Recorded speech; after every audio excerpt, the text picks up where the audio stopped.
a verse in the Quran talks about to you your faith and to me my faith. And that when we are engaged with people of different religious backgrounds, that it's okay to say, you know what? You have your faith and I have my faith. That teaching for me kind of is comforting. It allows me to let me exist and you exist, each with our different faiths, with respect, with care, and with attention.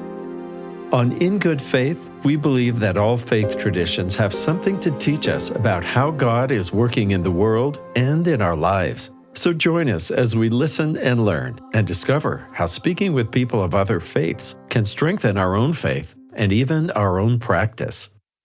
Can you remember the first time you went to a church or a synagogue or another religious meeting place for a faith different from yours?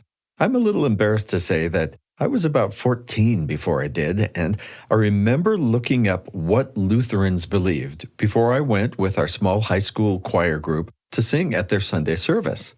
Our group included a teenage girl who was part of that congregation, and I guess I was expecting it to be super different from my own way of worship, but I realized during the service there was a difference between what people believe and how that's actually acted out. And I remember thinking that all of those people in that building were also like all the people in my own church. So in today's interview, we'll talk about belief, and we'll also talk about practice and lived religion. And I'm so happy to introduce you to Najeeba Syeed, who I met this spring at the One America conference. I was immediately taken with her energy, her deep commitment to her own faith, but also her passion for interfaith work. Najeeba is the inaugural El-Hibri Endowed Chair and Executive Director of Interfaith at Augsburg University in Minneapolis, Minnesota. She's been a professor, expert practitioner, and public speaker for the last 2 decades, and she co-edited the book Critical Approaches to Interreligious Education. She's also been featured in the Los Angeles Times, on NPR, PBS, and other television shows, and she lectures at major universities across the U.S. The beginning of my faith history is I was actually born in Srinagar, the Indian side of Kashmir. We are between 2 nations, Pakistan and India. Muslims in Kashmir have been a minority in the state of India. So there is something to be said for practicing faith, being born into a faith community that for generations is a religious minority instead of being born, raised, and nurtured in a country where your faith community is in the majority. And I think that has been really the push for me to always engage in interfaith conversations. It has made me really interested in how religion is utilized for peace building or utilized for violence. And it's really helped me to think about what does it mean to be a person of faith, especially in a country that is trying to continue to be democratic and pluralistic. So what does it look like from the vantage point of a religious minority? What are the special roles we play as minorities? And, what can we learn from that experience? I can't help wonder if being in Kashmir, really being on a sort of a borderline in between 2 countries. Do you feel like you've been your whole life kind of on the border between things? That's a really great observation. I definitely think I'm a peace builder because I'm Muslim, not despite being Muslim.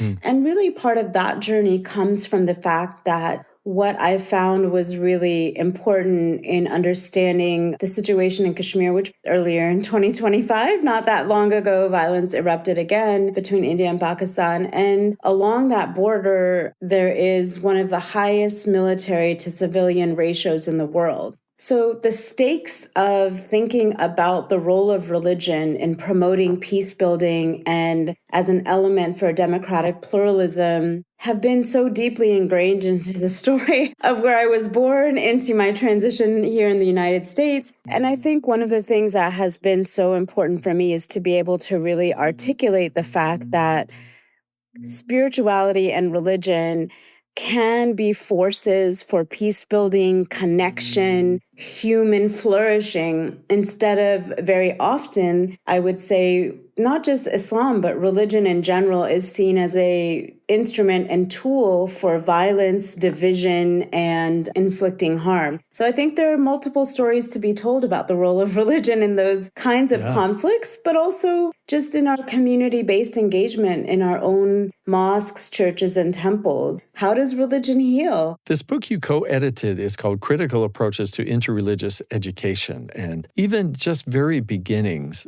in a community where perhaps the Muslims and the Jews at the synagogue and the Christians in their churches in one community don't really know each other. Is there kind of a starting place to get that happening? What's so fascinating about that book is it was actually a result of a multi-year project where we brought together scholars from Muslim, Christian, and Jewish backgrounds, and some scholars who were also well-versed in not just religion, but other areas. And the book became a product of that connection. And I think for me, what was really powerful, what the starting points are for having conversations is to remember that we have to address what we call lived religion. A lot of times dialogue is very scripturally based. It can be very theoretical. Sometimes we bring together learned professors and clergy, and I feel like the discussion is here at the head level. And what I've found to often be the most useful kinds of conversations are those that look at how do I as a Muslim live out my religion?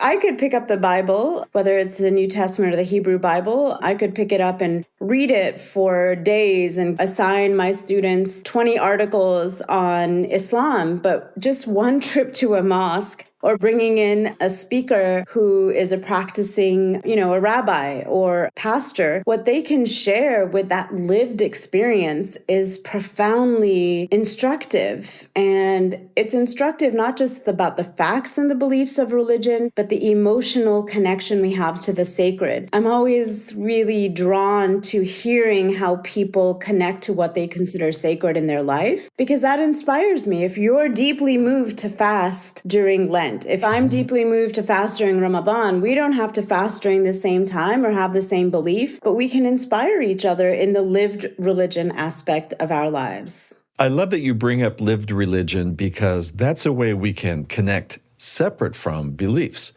For instance, I could go to an iftar or breaking of the fast with my Muslim friends. I can attend the bar or bat mitzvah of one of my Jewish friends' children. And I can really take delight and learn from what they physically are doing and how they physically observe the traditions. In some ways, I can even join in. It's important, I think, to visit each other's religious spaces and each other's homes. I think that can really be unifying. I wonder if you have an example of people who were maybe at odds or at least holding themselves separate began to find their way to unifying a community. I remember a story, a mosque and a church that were both, people use the word conservative. I often say people that are tethered to their text, that are deeply engaged in their text, deeply connected to their text. Both of them felt that engaging in conversation with someone of a different religion for them was challenging, not because they were afraid of losing their faith, but they were so convicted in their connection to their own text, their own tradition. Instead of just bringing the two congregations together and having a conversation, the imam and the pastor decided that they would have lunch together once a month for almost a year. They modeled for their congregations, what does it mean to be in relationship with one another? They also did something that I think is really important, was that they prepared their congregations. So I often say what we talk or what we say about the other religion is as important as what we say when we're together. Before they brought people together, they were doing what we call religious literacy. They were teaching a Christian audience, what do Muslims believe? And they're teaching a Muslim audience, what do Christians believe? And I think that's really important, because what can happen is if we push people into interfaith engagement without that preparation, we may actually cause more harm than good. There's a scholar, a Catholic scholar actually, Marianne Moyart, and she says when we come together across difference, and I would venture to say this is not just religious difference, but ideological differences, political differences, we become fragile. we're a little bit fragile. We're a little bit more tender because these are things that are so deep to us, our ideology, our religion, our belief system. So it's not always easy. We need to think about who we're inviting to the table, how we do the invitation, and that it's not just hospitality, but it's also the preparation before people come to a table.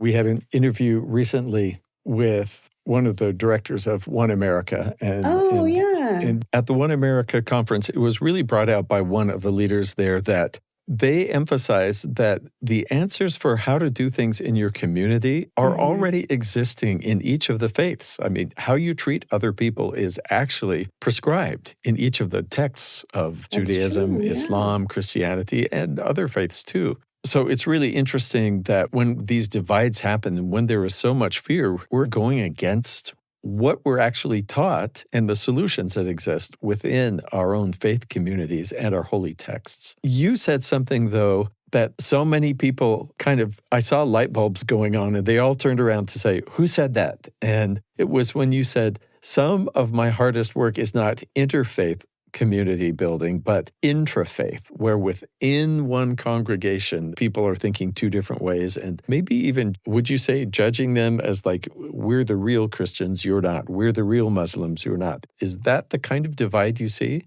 I definitely think that one of the challenges of pluralism is not just the conversations across difference, but the conversations in which people share some aspect of belief. Because as you highlighted, a lot of times when we come to conversations around religion in general and spirituality and belief, and I would, again, extend that into ideology. It may not be a religious identity, it may be a political or ideological perspective, that one of the things we're really good at in the United States is debating. We're really good at contesting one another. Deborah Tannen has written about this idea of the argument culture, that a lot of what's happening in social spaces, whether it's public square or other spaces, is really much more focused on that debate and argument style. And I think there's a space for that. Look, I went to law school.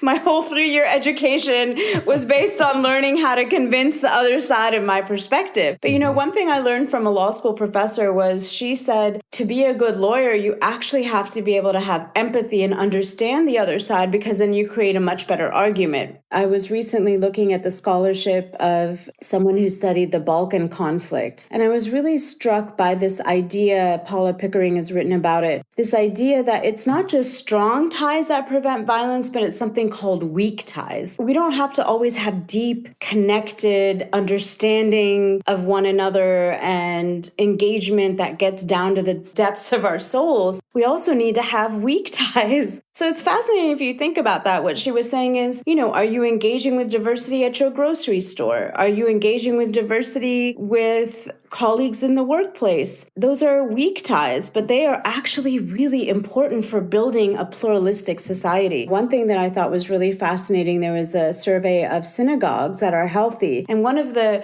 indicators of a healthy synagogue was intergenerational spaces. It's wonderful to have a youth ministry, to have a ministry for, let's say, women and mothers who are working on whatever common issues. We spend a lot of time in our society building affinity groups. But what about intentional intergenerational spaces where people are learning together, having and sharing joy with one another? Yeah, I'm thinking I remember my mother once saying she was so puzzled. She grew up in a teeny farming town in Eastern Oregon. I think there were 300 people in the entire high school, and it was drawing from quite a wide area. But she said both the community dances and even church dances, and her parents were in the band, so they were always there keeping an eye on her and who she danced with. But she said everyone danced. And as a 13-year-old, she danced with other 13-year-olds and also 50-year-olds and 80-year-olds. And they were just always trading around. And she had that multi-generational experience of having had a fun social interaction with people of all ages in the community. And now those dances are all like, okay, this is the music of this particular generation. And, ne'er the twain shall meet. One of the things I've been thinking a lot about is where and how do we develop ties and have encounters that are very deep, very meaningful? And also, are we just in other ways, informally spending time with one another. And the last thing I would say is we actually are losing spaces of pluralism. We're seeing a decline in certain religious spaces and communities. And it actually has an impact on political pluralism. Because when you went to your church on Sunday, you were sitting across the aisle from someone who may have had a very different political affiliation than you. You didn't know. Religion and religious communities actually are spaces of informal interaction for ideological perspectives that may be different. People are always looking as religion, sort of like as I was talking about the source of violence, they look at it as the source of difference. I also think it's actually, we're missing out when we see how religious communities are spaces in which ideological and political differences may have had a thriving intra-religious embodied kind of empathy. The idea that you would know somebody and have had fun at a dance or a Christmas party or during a Ramadan iftar of someone that you were friends with, and then later you find out you think things different politically, you still know something about the goodness at their core. I would say a couple of things that we really know that fear is based on the unknown. So it's really hard to fear someone if we get to know them, right? And the lack of knowledge about why someone is a certain way, why they're doing what they're doing, why am I dressed this way, covered? If you don't know why I am, then just that opens up the door to fear. So knowing more, engaging. I read an article the other day that more Americans are choosing to be alone at home. I'm sure the pandemic had a part in that, but this isolation that we have, social isolation, and I'm thinking that we haven't quite addressed this epidemic. Some people have called it loneliness, but I would say it's even further beyond loneliness when people are choosing isolation or maybe it is imposed. And I do worry, what that long-term impact will be on the mental health of individuals, but also on the public health of a community and safety over time. If we dehumanize each other, it really makes and opens up the space, whether the violence is interpersonal or it's more emotional and verbal, but I do hope that we think more intentionally about this reality of isolation. It's not just one kind of person that's becoming more and more isolated in the United States. Everyone, it's across the board. I have a friend who is a dean of spiritual life at a major university, and I asked him, what is your most popular class for freshmen in your university? And he said, it's how to make a friend. How do I make a friend? Extracurricular activities. So basic.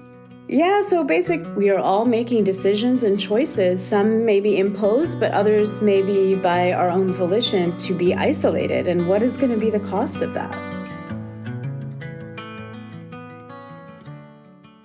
Let me tell you about Kaboom, a thrilling audio adventure podcast made for the whole family to enjoy together. Whether it's a teleportation experiment gone wrong or an ancient Viking curse wreaking havoc on the high school football team, Kaboom has an adventure made just for you. With a new adventure every episode, you'll meet magical creatures, explore outer worlds, and maybe learn some valuable life lessons along the way. Subscribe to Kaboom on Apple, Spotify, YouTube, or wherever you get your podcasts. This is In Good Faith. We're speaking with Najeeba Syeed, Executive Director of Interfaith at Augsburg University in Minneapolis. Najeeba, you work in everything from combating gang violence, different kinds of social justice, in conflict resolution. Is there some overarching definition you would give to A, what you do, and then B, is that connected to your faith in some way? Absolutely, yeah. I think I mentioned earlier, for me, I'm a peace builder because I'm a Muslim. One of the things that was so interesting to me is that at the age of 15, when I went to visit Kashmir for the first time and saw what are the realities of not just, an argument, but the reality of what violence does over generations, I really made a promise to God that I would always think about peace building and especially connected to my spirituality. So to me, it was, a covenant with God. So it's a very spiritual task for me. It's not just something I study. And part of it was my understanding and how I saw Prophet Muhammad, upon him be peace, as an example of someone who was a peace builder. It really helped me begin to see the stories of other prophets that are shared between particularly Judaism, Islam, and Christianity. What does it mean when we hear that Jesus is sitting with the most outcast of society, with lepers? What does it mean to walk with people that are not of high social status? What does it mean when we see the story of Moses, of Musa, working, with people that have the lowest status in society? And I think those stories are so important because what they do is they help us understand that peace building work is high risk. It means that you have to put yourself out there. You have to be willing. When you are going to walk with people, your own tribe is going to maybe pull back on you or push back on you. I have been most moved by people that show up for others when they get no benefit from it. And maybe not just no benefit, but they actually may suffer some consequences. And that to me is why I think faith is such an important element of peace building. And for me, not to say, okay, I'm doing this because I'm softening my relationship with the tradition or I'm diluting it, but what can I really do to deepen my understanding? And, one of the people who taught me that was Glenn Stassen, who's since passed away. He was a professor at Fuller Theological Seminary. He would say, thicken Jesus, thicken the example of Jesus as a peace builder. Don't make it thinner. And so for me, what I would do is translate that into, okay, the spiritually authoritative prophet for Muslims is Prophet Muhammad, upon him be peace. So thicken his example. So now I'm actually teaching a graduate course in Muslim peace building to Muslim leaders. What we're doing is thickening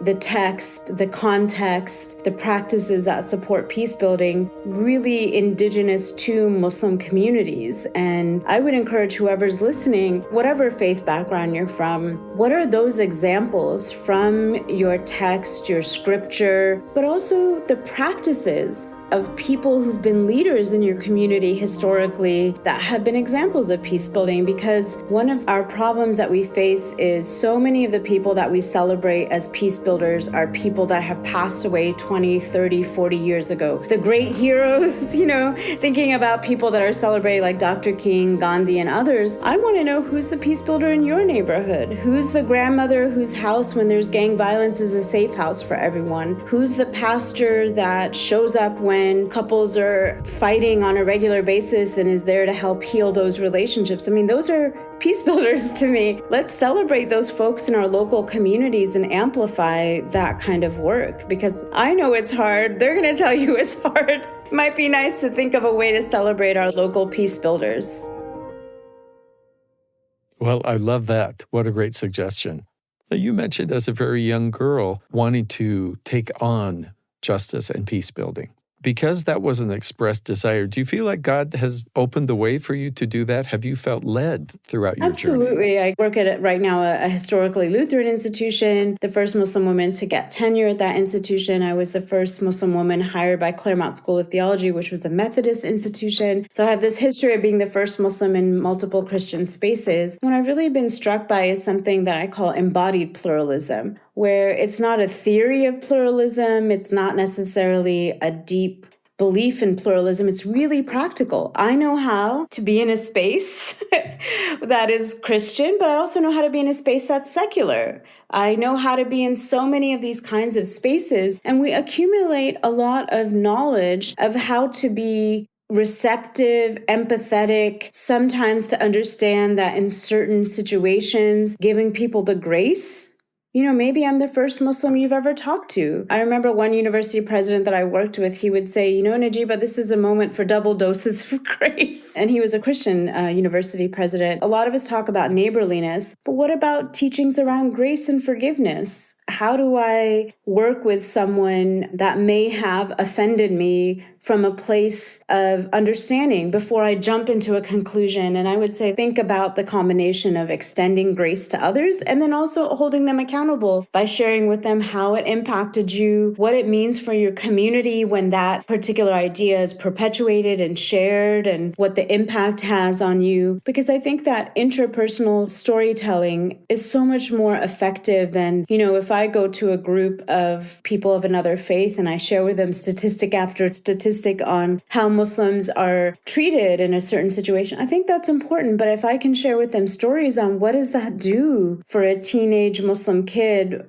in engaging in their religious tradition, when the only time I've talked to young Muslims and they say, well, the only time I really have turned sometimes to our religious texts is when everyone assumes we're violent. And my teacher is saying, why are Muslims so violent? Like, that's the inquiry. So that has an impact on young people when that's how they come back to their religious text. So just as an example, I think thinking about that idea of grace with accountability, and I do think that's what religious communities bring to peace building, is the ability to forgive, the ability to have grace, but also each religious community has their own contribution to that. What the Quran says is going to be different than what the New Testament says, is going to be different than what other sacred texts say. And I do think that is a reconciliation that we are able to produce in religious communities because of these experiences and teachings in which great prophets of so many religious communities walked with those that didn't have access to justice. And they did in ways that were inclusive of such diversity of their own communities.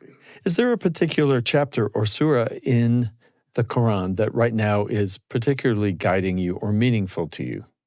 It's so fascinating because there's so many beautiful teachings on peace building.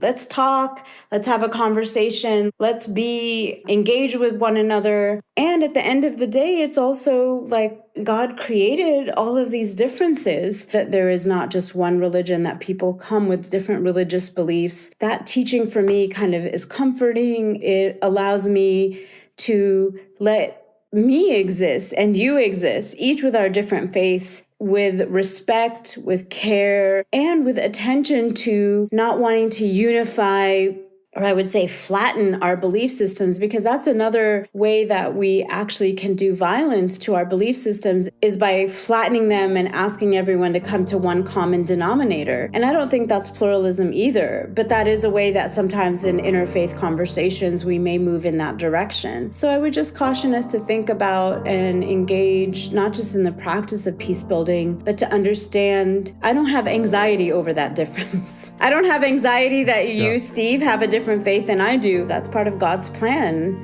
After we have this conversation, you have your faith and I go off with mine. That's not just okay, but maybe that is part of the purpose of why we engage and learn from one another. I really think we need more spaces that are deeply generous and deeply gentle as human beings. I think we're really craving that. Many thanks to Najeeba Syeed for speaking with me.